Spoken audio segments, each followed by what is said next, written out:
Part 1. The Whispering Canvas. The first time Gustav Klimt held a brush, it was as if the silence around him broke. It was 1867, and Vienna was drowning in velvet and varnish, a city corseted in etiquette, ruled by monarchs and whispers behind lace. But the boy with restless eyes and cold dark curls didn't care for that world. He watched the light more than people. He noticed how it danced on his mother's needle, how it flickered on the brass door handles of the poor apartment they could barely afford. He was poor, but his imagination was gilded. As a child, Gustav sketched obsessively. Faces that didn't exist.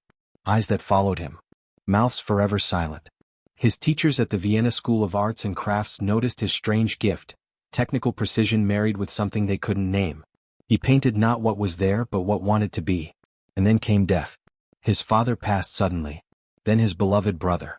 And as the caskets closed, something inside Gustav split, not with grief but with fire. It was then that he began painting differently. Sensually. Darkly. Bodies wrapped in gold, floating in impossible patterns. His strokes became frantic, his colors heavy with meaning. Vienna recoiled. The polite world of salons and royal commissions wanted pretty portraits, not seduction. Not madness. But Klimt had seen what death took. And now he was determined to immortalize what life could give. He found his muses in shadows. Prostitutes. Wives of aristocrats. Actresses who lied about their names. He painted them with lips parted and eyes half closed, saints and sinners in the same breath. Each woman knew, when Klimt painted you he wasn't looking at your face. He was looking at your soul. Part 2. The Serpent's Muse. She arrived in winter. Emily Floge stepped into Gustav Klimt's studio like a gust of icy perfume. Her silhouette was unlike the others, not fragile, not wilting. She was tall, draped in something that looked like starlight stitched with defiance. A designer. A businesswoman. And yet, when she looked at Gustav, her gaze did not flicker. It held. They never married. They never needed to. Their intimacy was not of flesh but of fire. Emily became the thread running through his life. Sometimes his model, always his mirror. When he painted her, he didn't gild her with gold. He painted her as she was, sharp, strange, untouchable. But others were not so lucky. Vienna called them the Golden Women. Klimt called them transfigured. He'd bring women to his studio, sometimes 5 at a time, and let them pose draped in thin fabric or nothing at all. His assistants would wince as they heard the creak of his chair, the furious scratching of charcoal on canvas. He didn't sketch bodies. He mapped desire. And then came her. Adele Bloch-Bauer, heiress, aristocrat, a woman whose neck seemed made to wear diamonds. When Gustav saw her at a gala, she was already draped in pearls. But he saw something else, melancholy. Not sadness, no. Decay. A soul rotting in wealth. He became obsessed. Adele agreed to pose, but only once. He promised a portrait. What she got was immortality. He worked on portrait of Adele Bloch-Bauer I for 3 years. 3 years of layering gold leaf until the canvas blinded the eyes. Adele's face floated above a vortex of Byzantine geometry. Her hands twisted unnaturally. Her eyes dared the viewer to look away. When it was finally unveiled in 1907, Vienna gasped. Some in horror. Others in awe. And Gustav?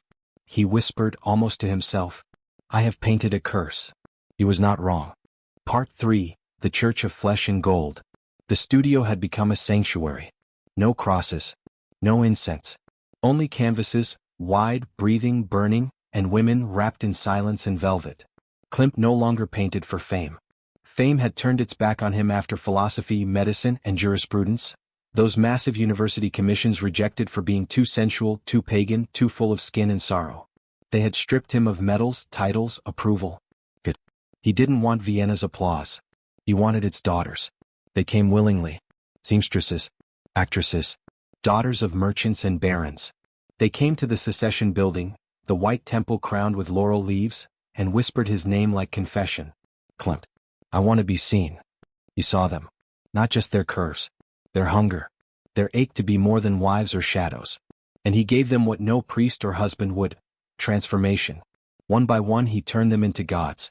Gold was no longer decoration. It was armor, halo, spell. But with every woman he grew more haunted. He began sketching Adele again. Secretly. Dozens of drawings, unfinished, obsessive. As if he could summon her from paint alone. She was still alive, still married, still wealthy, but in Klimt's mind she was slipping away. Then came the telegram. Adele was dead. Meningitis. 34 years old. The funeral was velvet black, silent. Gustav did not attend. He locked himself in his studio, stared at her portrait for hours and finally turned it to the wall. For weeks he didn't paint.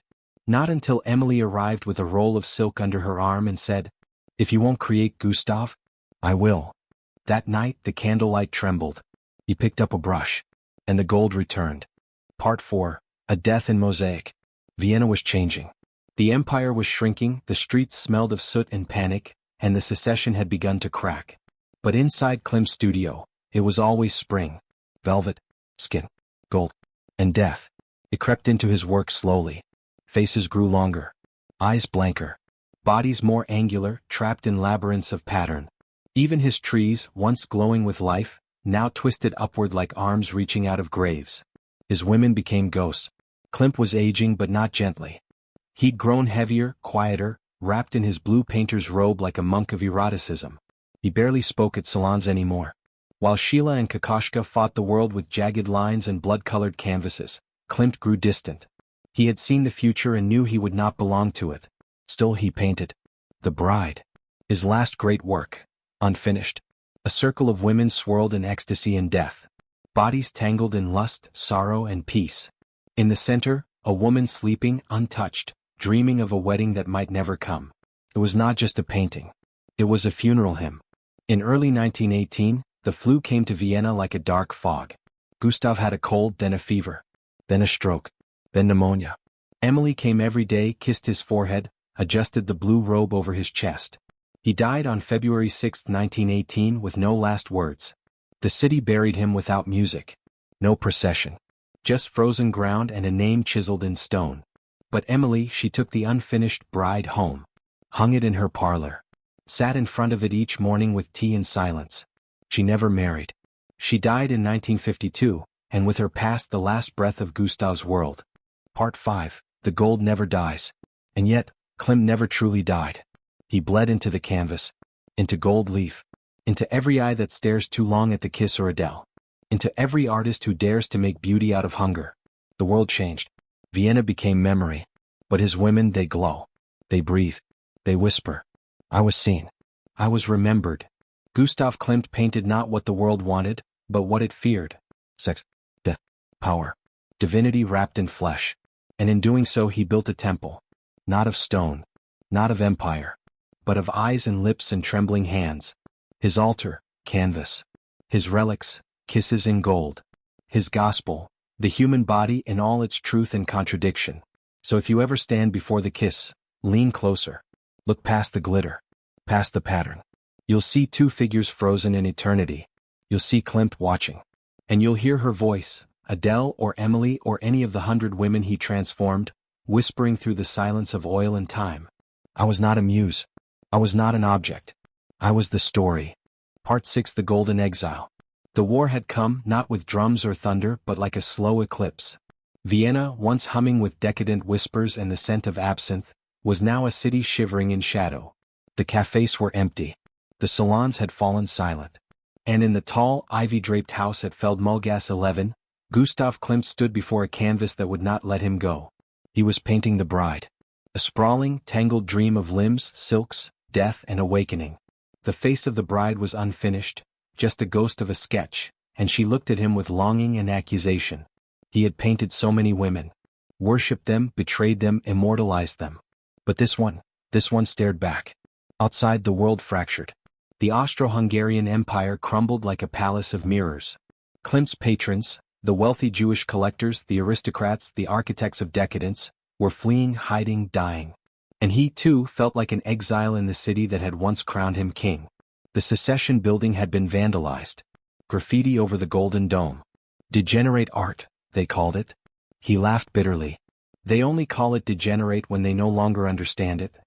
But alone in his studio, something else tormented him. It was Emily. She had fallen ill. Not with some grand romantic sickness, but a quiet, wasting fever. He visited her, wrapped in his thick coat, bringing sketches of flowers and hands and whispering to her, as if trying to draw her back into his world of line and gold. Gustav, she had said weakly, I think you have always painted women not as they are, but as you fear they might be. He did not argue. Each night he returned to the bride.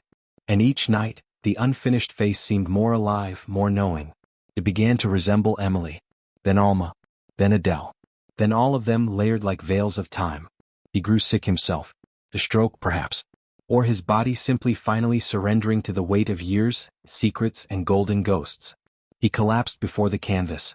But in his final days, as he drifted in and out of fevered sleep, he imagined the painting complete.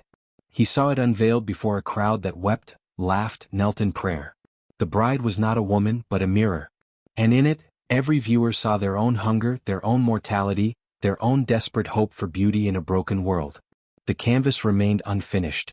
But in those last hours, Gustav Klimt knew something few ever learn, that it is not the art itself that lasts, but the desire it ignites. And that desire, can never be destroyed. Part 7, The Gold Never Dies. And yet, Klimt never truly died. He bled into the canvas, into gold leaf, into every eye that stares too long at the kiss or Adele, into every artist who dares to make beauty out of hunger. The world changed. Vienna became memory. But his women, they glow. They breathe. They whisper. I was seen. I was remembered. Gustav Klimt painted not what the world wanted, but what it feared. Sex, death, power, divinity wrapped in flesh. And in doing so he built a temple. Not of stone, not of empire, but of eyes and lips and trembling hands. His altar, canvas. His relics, kisses in gold. His gospel, the human body in all its truth and contradiction. So if you ever stand before the kiss, lean closer. Look past the glitter, past the pattern. You'll see two figures frozen in eternity. You'll see Klimt watching. And you'll hear her voice, Adele or Emily or any of the 100 women he transformed, whispering through the silence of oil and time. I was not a muse. I was not an object. I was the story.